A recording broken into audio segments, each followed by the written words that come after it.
নমস্কার। ডক্টর প্লাসের আরো একটি নিউ এপিসোডে আপনাদের সবাইকে স্বাগত জানাই। ডক্টর প্লাস মানে সুস্থ এবং সুন্দর জীবনের সাথী ডক্টর প্লাস। আজকে কিন্তু আমরা সৌন্দর্যের কথা বলবো। সৌন্দর্যের মধ্যে একটা গুরুত্বপূর্ণ ভূমিকা পালন করে হেয়ার। স্কিন এবং হেয়ার যদি খুব সুন্দর হয়, খুব ন্যাচারাল ওয়েতে মানুষকে সুন্দর দেখতে লাগে, খুব ভালো কিছু কমপ্লিমেন্ট পেয়ে থাকে মানুষ। কিন্তু চিন্তিত হয় তখন, হয়তো স্কিনটা খুব সুন্দর দেখতে, একজনকে ভীষণ প্রেজেন্টেবল, কিন্তু কোথাও যেন অভাব রয়েছে। কেন? তার কারণ তার চুলের টেক্সচার ঠিক নেই, প্রচুর পরিমাণে হেয়ার ফল করছে, তখন কপালে চিন্তার ভাঁজ। তাই আজকের বিষয়টা থাকছে আমাদের চুলের সাতকাহন। চুলের নানা রকম সমস্যা রয়েছে সমাধান, কিন্তু সমাধান কোথায় পাবেন সেই জায়গাটা খুঁজে নিতে হবে আপনাকে, আর সেই সন্ধান দেব অবশ্যই আমরা।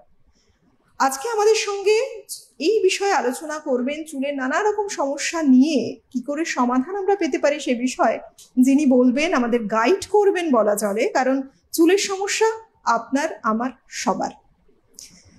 আমাদের স্টুডিও থেকে সরাসরি রয়েছেন রিনাউন্ড ডার্মাটোলজিস্ট ডক্টর শ্রয়ন পাল। অনেক স্বাগত ডক্টর আপনাকে।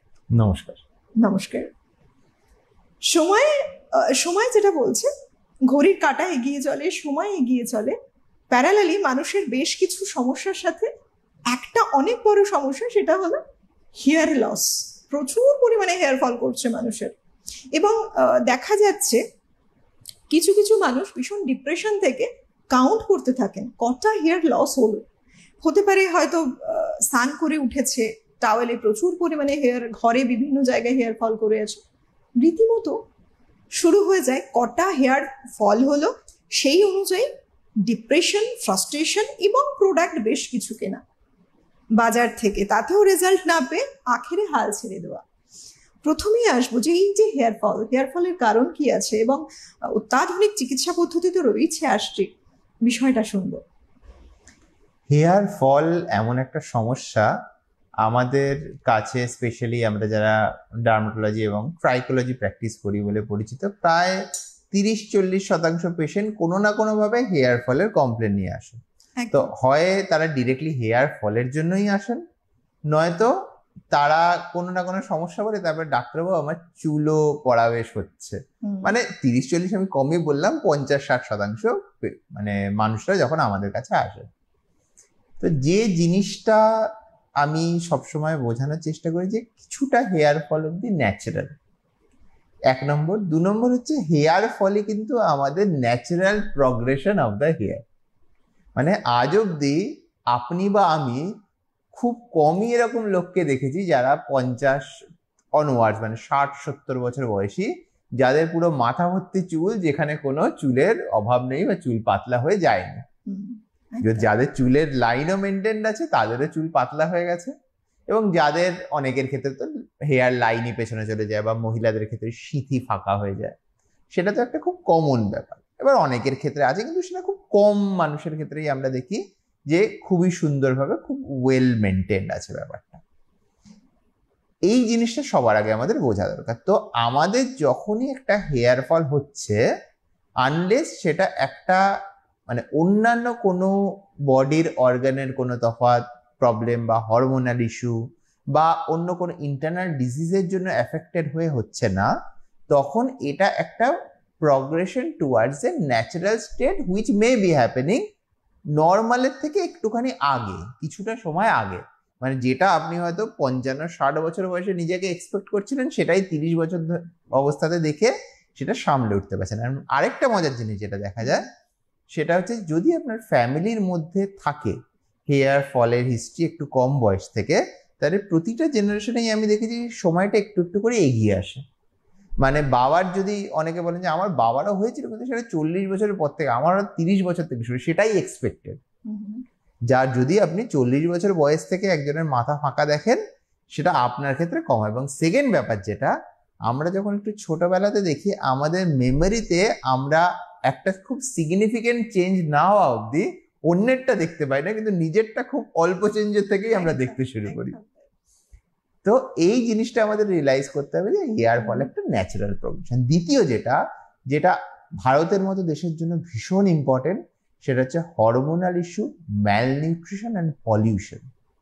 এবং সেটার জন্য যে মেটাবলিক চেঞ্জেস, ম্যালনিউট্রিশন মানে কিন্তু খালি খাদ্যের অভাব নয়, বাজে খাবারের এক্সেসও, মানে over nutrition and under nutrition, এই দুটোই কিন্তু ম্যাল নিউট্রিশন বা অ্যাবনর্মাল নিউট্রিশন। তো আপনি যদি একটা হাই ক্যালোরি জাঙ্ক ডায়েটের মধ্যে থাকেন, যেখানে যথেষ্ট পরিমাণে ম্যাক্রো এবং মাইক্রোনিউট্রিয়েন্টস আপনার শরীরে ব্যালেন্সড ওয়েতে ঢুকছে না, সেখানেও কিন্তু আপনার হেয়ার ফল সেটার একটা কারণ হতে পারে। সেটার জন্য যে হরমোনাল চেঞ্জেস বা মেটাবলিক চেঞ্জেস হবে, এবং এটা ডিরেক্টলি লিঙ্ক দেখা গেছে ওবেসিটির সঙ্গে, বিভিন্ন হরমোনাল ডিজিজের সঙ্গে, হাই মেটাবলিক ইন্ডেক্সের সঙ্গে হেয়ার ফলের ডিরেক্ট লিঙ্ক পাওয়া গেছে। এবং তার সঙ্গে অবশ্যই যখন আপনার নিউট্রিয়েন্ট ডেফিসিয়েন্সি হবে, স্পেশালি অ্যানিমিয়া বলুন, বা যখন আপনার একটা ক্যাকেকশিয়া হচ্ছে অথবা খুব ওয়েট লস হচ্ছে, তার সঙ্গে হেয়ার ফলটা দেখা গেছে। আরও একটা জিনিস যেটা অনেক সময় একটু কম বয়সী মেয়েরা আমাদের কাছে নিয়ে আসেন, যেটাকে আমরা অ্যাকিউট টেলোজেন ইফ্লুভিয়াম বলি, একটা বড় শরীর খারাপের এপিসোড, তার 2 থেকে 3 মাস পরে একসাথে হুড়হুড় করে চুল পড়তে শুরু করে। এবং অনেক ক্ষেত্রে আমরা দেখি কম বয়সী মেয়েদের এতটাই চুল পড়ে যে মাথা দেখা যায়, মানে স্ক্যাল্পে স্কিনটা দেখা যায়, এবং তারা ভীষণ প্যানিকড হয়ে যান তাতে। কি মানে অলমোস্ট আমার মনে হচ্ছে যে এটা 40-50% হেয়ার লস, 60% হেয়ার লস আমার হয়ে গেছে। তাদের বক্তব্য হচ্ছে এই যে আমার চুল পড়ে গেলে আর তো মনে হচ্ছে না চুল গজাবে, এমন ভাবেই তাদের চুল পড়ে। এবং তাদের ক্ষেত্রে আমরা বলি, আজ অব্দি আপনি কাউকে চেনেন যার এরকম ভাবে হুড়ুড় করে চুল পড়েছে এবং চুল গজায়নি? আপনি যখন চেনেন না, তখন লাইকলি সেটা হওয়াটা খুবই আনইউজুয়াল, আপনার ঠিক সব চুল ফেরত আসবে। সেই ক্ষেত্রগুলোতে কি হয়, অ্যাকচুয়ালি এখানে যে আরেকটা কনসেপ্ট আমি পেশেন্টদের বোঝানোর চেষ্টা করি, যে আমাদের জন্য হেয়ারটা কসমেটিক্যালি যতটাই ইম্পর্টেন্ট, বডির জন্য হেয়ারের ইম্পর্টেন্সটা ঠিক ততটাই কম। কিরকম সেটা? মানে আমাদের যখন ইন্টারনাল কোনো ডিজিজ হয়, প্রবলেম হয়, তখন সেখানে যখন বডি তার ব্লাড সাপ্লাই বলুন, নিউট্রিয়েন্ট সাপ্লাই বলুন, সবকিছু রিডিরেক্ট করে, তখন সবার আগে যার থেকে সেটা কাট করে সেই অর্গানগুলোর একটা হচ্ছে হেয়ার। আচ্ছা, এই কারণে প্রচুর পরিমাণে হেয়ার ফল প্রচুর, তাই জন্য হঠাৎ করে যেটা হয়, সমস্ত গ্রোথ ফেজের হেয়ার চলে যায় রেস্টিং ফেজে। এবং এই 2 থেকে 3 মাস ব্যাপারটা কেন ইম্পর্টেন্ট? কারণ আমাদের যে কোনো রেস্টিং ফেজে হেয়ার 2.5 থেকে 3 মাসের মাথায় গিয়ে সেটা ফল হবেই। সেটা হচ্ছে মানে নর্মাল ফিজিওলজি, সেটাকে কেউ আটকাতে পারবে না। ফলে তার যদি একটা 15-20 দিনের বা 30 দিনের টোটাল ইলনেস ছিল, তার মধ্যে যতটা হেয়ার মানে সেখান থেকে গ্রোথ ফেজ থেকে, মানে আরেকটা জিনিস মানুষ বুঝতে হয় না, আমার তো 7 দিনের ইলনেস ছিল, আপনার 7 দিনের ইলনেস ছিল, 7 দিনে জিনিসটা এমন বাড়াবাড়ি হয়েছে, তখন বডি তার আগের বেশ অনেকদিন ধরে যুদ্ধ করে যখন জিনিসটা সামলাতে পারেনি, তখন আপনার সেই বাড়াবাড়ির জায়গাটাতে গেছে। তো এর জন্য যে প্রবলেমটা হয় সেটা হচ্ছে যে কোনো ডিজিজ, সেটা অ্যাকিউট হোক, ক্রনিক হোক, যে কোনো টাইপের একটা হরমোনাল প্রবলেমস হোক, যেমন থাইরয়েডের সমস্যা বলুন অথবা হিমোগ্লোবিনের সমস্যা বলুন, সেই জিনিসটা যখন হয় তখন এই নিউট্রিশনাল ডেফিসিয়েন্সি বা এই মেটাবলিক চেঞ্জেসের কারণে আমরা একসাথে অনেকটা হেয়ার ফল দেখতে পারি। কিছু কিছু ক্ষেত্রে, এর মধ্যে বেশিরভাগ ক্ষেত্রেই আমাদের গোল থাকে, যদি কারেক্ট করা সম্ভব হয় তাহলে সেই হরমোনাল বা মেটাবলিক কারণ বা সেই অ্যানিমিয়া বলুন, রক্তাল্পতা বলুন, সেটাকে ডায়াগনোসিস করা এবং কারেক্ট করা। এবং যদি মনে হয় সেটা অ্যাকিউট টেলোজেন ইফ্লুভিয়াম, মানে যেটা বললাম যে কোনো শরীর খারাপের জন্য একটা নির্দিষ্ট ফেজের জন্যই হেয়ার সাইকেলটা লাইকলি এফেক্টেড হয়েছে, তাছাড়া এফেক্টেড হয়নি, তখন যতটা সম্ভব তাড়াতাড়ি হেয়ারকে রিগ্রোথ হতে সাহায্য করা, যাতে যেগুলো গেছে গেছে কিন্তু তার নিচ থেকে যে নতুন হেয়ারগুলো আসছে সেগুলো যেন তাড়াতাড়ি গ্রো করে আমাদের কভারেজটা তাড়াতাড়ি ফিরিয়ে আনতে সাহায্য করে। ইউজুয়ালি আমাদের যদি রাইট ট্রিটমেন্টের মধ্যে দিয়ে যাওয়া যায়, এই ধরনের হেয়ার ফল যেগুলো টেলোজেন ইফ্লুভিয়ামের আন্ডারে আসে, যেটা বিভিন্ন রকমের শারীরিক সমস্যা এবং তার সঙ্গে যুক্ত সমস্যাগুলোর জন্য হয় এবং নট পিওরলি হেরিডিটারি, সেগুলোর ক্ষেত্রে আমাদের এক্সেলেন্ট রেজাল্ট পাওয়া যায়। এক্সেলেন্ট রেজাল্ট তার কারণ পুরো হেয়ার ফলটাই এখানে হচ্ছে শরীরের ওই সমস্যাটার জন্য, সেটা একবার কারেক্ট হয়ে গেলেই হেয়ার ফলটা প্রায় goes back to the normal level of hair fall, এবং তার সঙ্গে হেয়ার রিগ্রোথের মাধ্যমে আমরা খুব সুন্দর কভারেজে আসতে পারি। ভীষণ ইম্পর্টেন্ট একটা বিষয়, যেটা একটা সঠিক ট্রিটমেন্ট।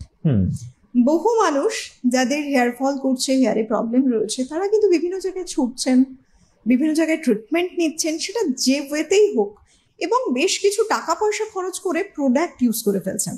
তারা মনে করছেন যেহেতু বাজারে চলতি বেশ কিছু প্রোডাক্ট এমন আছে, দেখা যাচ্ছে কোনটাকে হেয়ার ফল কন্ট্রোল করছে, সেটা আপনার যেরকম ডিজিজ হোক, যা মেডিসিন খান, যাই প্রবলেম হোক, আপনার হেয়ারটাকে কিন্তু কন্ট্রোল করবে।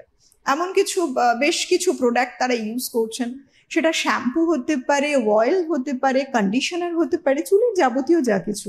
সুতরাং মানুষ কিন্তু চাইছেন তার এই প্রবলেমটা রিকভার করতে, অথচ সঠিক ট্রিটমেন্ট যতক্ষণ না পাচ্ছেন, এই কথাটায় জোর দিচ্ছি আবারও, তার কারণ একজন ডার্মাটোলজিস্ট যিনি অলরেডি তার একটা ডিগ্রি কমপ্লিট করেছেন ডাক্তারের, তিনি ইন্টারনাল কজগুলো জানেন এবং সেই সম্পর্কে ওয়াকিবহাল। প্যারালালি যেহেতু আপনার আউটার সারফেস থেকে আপনার প্রচুর পরিমাণে হেয়ার লস করছে এবং যা কিছু প্রবলেম রয়েছে হেয়ার ওরিয়েন্টেড, সেটাকেও বুঝতে পারছেন। সুতরাং প্রত্যেকটা কারণ যিনি নিখুঁতভাবে জানেন, তিনি সঠিক ট্রিটমেন্টটা আপনাকে দিতে পারেন। তাই আপনার স্কিন এবং হেয়ার ওরিয়েন্টেড যা কিছু প্রবলেম হোক, সবসময় এই প্রোগ্রামের মধ্যে দিয়ে বলা হয়ে থাকে একজন ডার্মাটোলজিস্টের সাথে কন্ট্যাক্ট করুন, এবং সেই ডার্মাটোলজিস্টটা কে, কি এবং কিভাবে তিনি ট্রিটমেন্ট করছেন, এটাও ভীষণ গুরুত্বপূর্ণ। সঠিক ট্রিটমেন্টের হাত ধরলে কিন্তু সমস্ত সমস্যার সমাধান সম্ভব। সেটা আপনার হেয়ার ওরিয়েন্টেড হতেই পারে। শরীর থাকলে রোগ তো থাকবেই, আর রোগ যদি থাকে অনেক রকম মেডিসিন ইনটেক করছেন আপনারা, আমরা প্রত্যেকটা মানুষ, এটাও স্বাভাবিক। সুতরাং মেডিসিনের কাজ করবে, এবং হেয়ারে কিভাবে ট্রিটমেন্ট দেওয়া পসিবল অবশ্যই একজন ডার্মাটোলজিস্ট ঠিক করে দেবেন। কারণ মেডিসিনের কি এফেক্ট থেকে আপনার চুল পড়ছে, তার জন্য কি অ্যাপ্লাই করা যায়, তার জন্য কি উপযুক্ত, সেটাও তিনি খুব ভালোভাবে জানেন।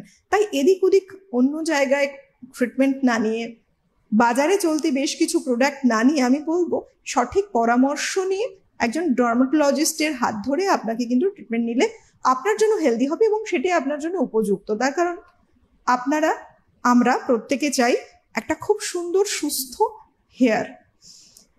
এই প্রসঙ্গে বলি, বেশ কিছু চলতি প্রোডাক্ট যেমন রয়েছে, মানুষ মার্কেটের জিনিস ব্যবহার করছেন, প্যারালালি অনেকে ইউজ করার টেকনিক জানেন না, তাতেও কিন্তু প্রবলেম হয়।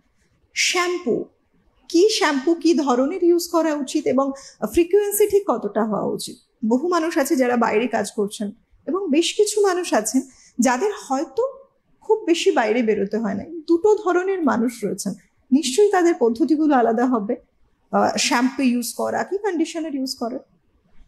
শ্যাম্পু সিলেকশনের ক্ষেত্রে আমি মনে করি এটা ততটাই ইম্পর্টেন্ট সিলেক্ট করা যতটা আমাদের সানস্ক্রিন বা ময়েশ্চারাইজার আমরা বলি, প্রত্যেকটা স্কিনের হিসাবে আলাদা আলাদা হওয়া উচিত। দুটো ফ্যাক্টর আমাদের মনে রাখতে, একটা হচ্ছে স্ক্যাল্প হেলথ কিরকম, স্ক্যাল্পে কোনো ডিজিজ আছে কিনা, যেরকম খুশকি হতে পারে, সোরিয়াসিস হতে পারে, কোনো রকমের ইনফ্লামেশন হতে পারে, অনেক ক্ষেত্রে স্ক্যাল্পে বিভিন্ন রকমের সেলুলাইটিস অ্যান্ড আদার ইনফ্লামেশন হতে পারে, অনেকের মাথায় দানা দানা আসতে পারে, অনেকের মাথাতে ইচিং থাকতে পারে। সেই কন্ডিশনগুলোর জন্য টার্গেট করে আমরা দেবো কিনা। 2 নম্বর হচ্ছে আপনার লেংথ যেটা আছে হেয়ারে, তার কোয়ালিটি কিরকম, সেগুলো একটু থিক এবং সহজে জট পাকায় না, বা থিন সহজে জট পাকিয়ে যায়। কিছু কিছু ক্ষেত্রে আপনি হয়তো এর আগে কোনো স্ট্রেটনিং বা হেয়ার কেরাটিন, হেয়ার বোটক্স ওই টাইপের ট্রিটমেন্ট করে চুলের লেংথের কোনো রকম ভাবে একটা ক্ষতি করে ফেলেছেন, সেইটা আমাদের অ্যাকাউন্ট করে দিতে হবে কিনা।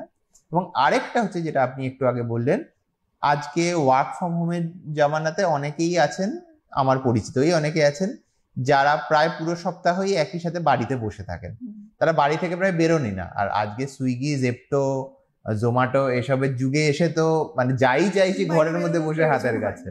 হ্যাঁ, কিছুরই দরকার হয় না, মানে যে কোনো জিনিসই আমরা কিনতে চাইছি 10 মিনিটের মধ্যে হাতে চলে আসছে।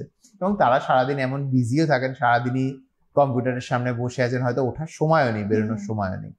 তো তাদের ক্ষেত্রে শ্যাম্পুর ফ্রিকোয়েন্সিটা আমরা কিছু কিছু প্রফেশনে যারা প্রতিদিন বাইরে বেরোচ্ছি, এবং অনেক ক্ষেত্রে অনেকে পাবলিক ট্রান্সপোর্ট ইউজ করছেন, এমন একটা রাস্তার মধ্যে দিয়েছেন যেখানে ভয়ঙ্কর ধুলো উঠছে, তাদের শ্যাম্পুর ফ্রিকোয়েন্সির থেকে কমপ্লিটলি আলাদা হবে।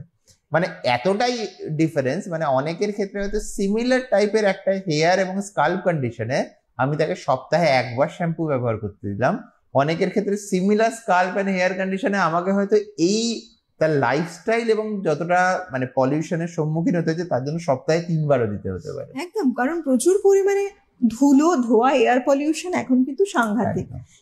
এবং এর সাথে আরেকটা কনফ্লিক্ট যেটা আছে, যে বেশিরভাগই শ্যাম্পু যেগুলো স্ক্যাল্পের জন্য টার্গেটেড করে দেওয়া হয়, স্পেশালি বেশিরভাগ আমাদের মানে মেডিকেল কোম্পানিজের যে শ্যাম্পু থাকে সেইগুলোর প্রবলেম হচ্ছে সেইগুলোর লেংথের জন্য অতটা ভালো নয়, এবং বেশিরভাগ যে বাজার চলতি শ্যাম্পু থাকে এবং কিছু মেডিকেল কোম্পানির শ্যাম্পু আছে যেগুলো লেংথের জন্য বেটার, সেগুলো আবার স্ক্যাল্পে খুব একটা ভালো করে না। তবে রিসেন্টলি এমন কিছু কিছু কোম্পানিজ আসছেন যারা স্ক্যাল্প এবং লেংথ দুটোর জন্যই সেরকম ভাবে ফর্মুলেশন অ্যাডজাস্ট করে নিয়ে আসছেন, এবং যেগুলো মানে খুবই স্যাটিসফ্যাক্টরি টু ইউজও বলতে পারেন। কারণ নর্মালি দেখবেন মেডিকেল শ্যাম্পুতে ফেনা হয় না, তাতে মানুষ খুব একটা খুশি হন না।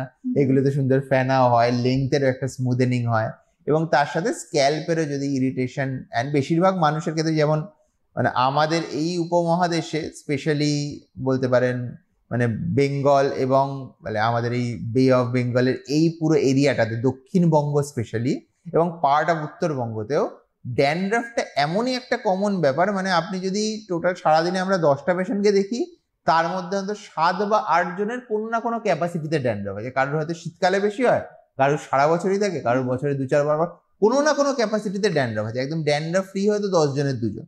তো সেই ড্যান্ড্রাফের ব্যাপারটার জন্য আমার মনে হয় সেটা কনসিডার করে শ্যাম্পু নেওয়া হচ্ছে। অনেকের ক্ষেত্রেই শ্যাম্পু বা স্ক্যাল্প ইনফ্লামেশন, অনেক ক্ষেত্রে হেয়ার গ্রোথ অব্দি প্রবলেম হতে পারে যদি আমাদের স্ক্যাল্প হেলথ ঠিক না থাকে। এটা অনেকটাই সলভ করা সম্ভব রাইট ফ্রিকোয়েন্সি এবং right kind of shampoo use করে।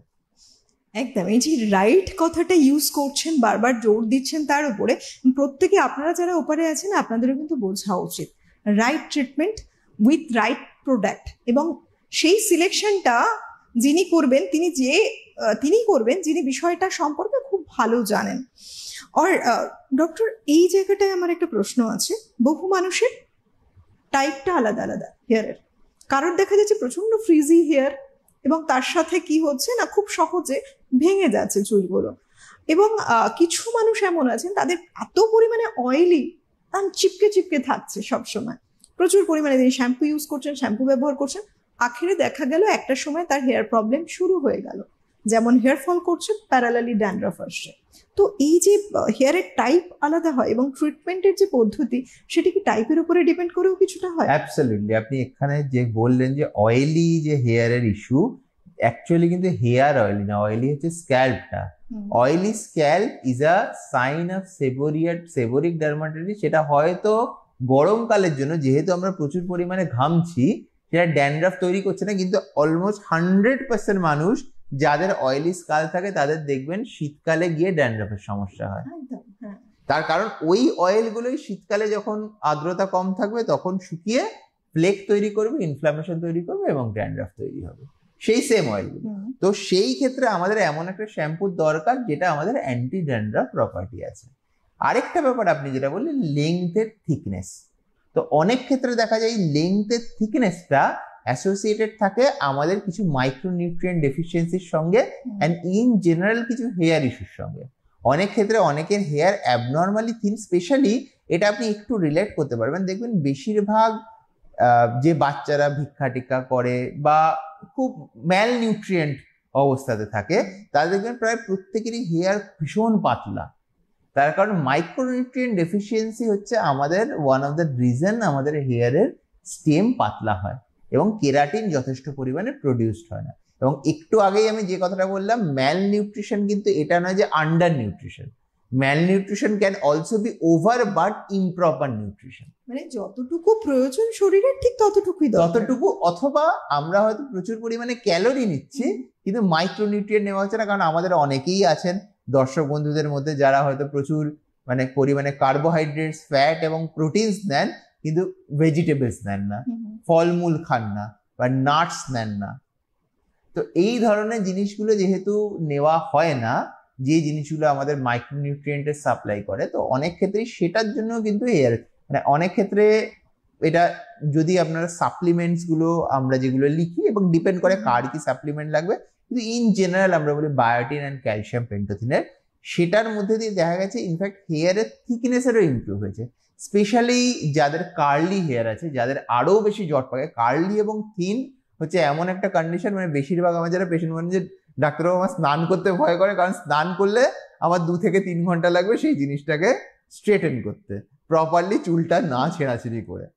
তো সেই সমস্যাটা অনেক ক্ষেত্রেই আমাদের বায়োটিন এবং ক্যালসিয়াম পেন্টোথিনেটের যে সাপ্লিমেন্টস থাকে, এবং তার সাথে ডিপেন্ডিং অন আপনার কি কন্ডিশন আছে, এগেন জেনারেলাইজেশন আমি কখনোই পছন্দ করি না, কিন্তু সেই হিসাবে দেখা যাবে যে মানে হেয়ার স্ট্র্যান্ডের থিকনেসটা যদি বেশি হয় তাহলে জট পড়াটা অনেকটা কম হয়। এবং আরেকটা ব্যাপার যেটা থাকে সেটা হচ্ছে যে কন্ডিশনার কার কিরকম লাগবে।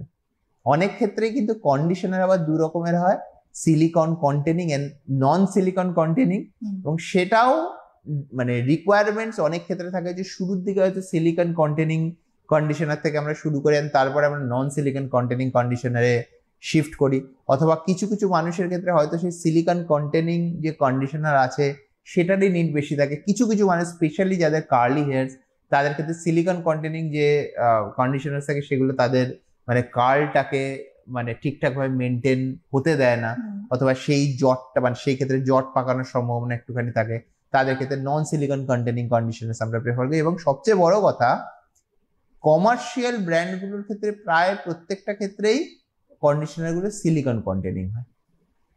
এবং আরেকটা ব্যাপার, যদি নন সিলিকন কন্টেনিং হয় আপনার হেয়ারের কি অবস্থা সেটা না দেখে আপনি বলতে পারবেন না যে আপনার এই মুহূর্তে কোনটা লাগবে, and if you need to switch after a while. আপনি যেভাবে এক্সপ্লেইন করছেন, আমার এই এক্সপ্লেনেশন শুনতে শুনতে এটাই মনে হচ্ছে যে হেয়ার আমরা নর্মালি দেখছি এবং হেয়ারটাকে স্পা করতে হবে কিংবা স্মুথনিং স্ট্রেটনিং, হেয়ারের সৌন্দর্য দরকার তার জন্য, এবং তার প্যারালালি কি কোন শ্যাম্পু ইউজ করব, কোন তেল ইউজ করব, এবং এই যে আদিবাসী তেল প্রচুর পরিমাণে অ্যাড হচ্ছে, এই ওরিয়েন্টেড নানা রকম শুনতে পাই আমরা, তথ্য জানতে পারি। অথচ পুরো ডিটেলটা শুনে এটাই মনে হচ্ছিল প্রত্যেকটা হেয়ার তো আলাদা, হেয়ারের কোয়ালিটি আলাদা। তাহলে যদি কোয়ালিটি আলাদা হয় ট্রিটমেন্ট নিশ্চয়ই আলাদা। তাহলে মানুষ একদম কমন জিনিস ইউজ করে কি করে এক্সপেক্ট করতে পারি আমরা যে প্রত্যেকের জন্য হেয়ারের জন্য ভালো প্রোডাক্ট মানে প্রত্যেকেই উপকৃত হবেন সেই প্রোডাক্ট ইউজ করে? সেটা তো নয়। কিন্তু মানুষের এই মিসকনসেপ্টগুলো কাটানোর জন্য একটাই কথা বলবো যে আমাদের এই অনুষ্ঠানগুলো শুধুমাত্র অ্যাওয়ারনেসের জন্য, যে কত কিছু জানার বিষয় আছে। ইনফ্যাক্ট আমি আজকে শুনতে শুনতে এটাই ভাবছিলাম যে খুব সহজে আমরা যেটা মনে করছি যে একটা হেয়ারের যত্ন নেবো, সেটা কিন্তু পসিবলই নয় উইথাউট ডার্মাটোলজিস্টের সাথে কনসালটেশন। কারণ তিনি ভালো করে জানেন যে হেয়ারের ঠিক টেক্সচারটা কি আছে, তার জন্য কি কি প্রয়োজনীয়তা রয়েছে, কিভাবে তার ট্রিটমেন্ট হবে যাতে হেয়ারের জৌলুসটা অনেক বাড়ে, খুব সুন্দর হেয়ার হয়, হেয়ার রিগ্রোথ করে যেটা আমরা চাই। অনেকের অনেক থিন হেয়ার হয়ে গেছে, সেটা থিকনেস কি করে আসবে, প্রত্যেকটা জিনিস পুঙ্খানুপুঙ্খভাবে যদি ভালোভাবে গাইড পেতে চান এবং নিজের চুলকে যদি খুব সুন্দর করে তুলতে চান, তাহলে উইদাউট ডার্মাটোলজিস্টের সাজেশন পসিবলই নয়। তার সাজেস্ট করা প্রত্যেকটা জিনিস ভীষণ ইম্পর্টেন্ট। আজকে অন্তত আমার এই ফিলিংসটা খুব ভালোভাবে আর একবার হলো আপনার এক্সপ্লেনেশন থেকে।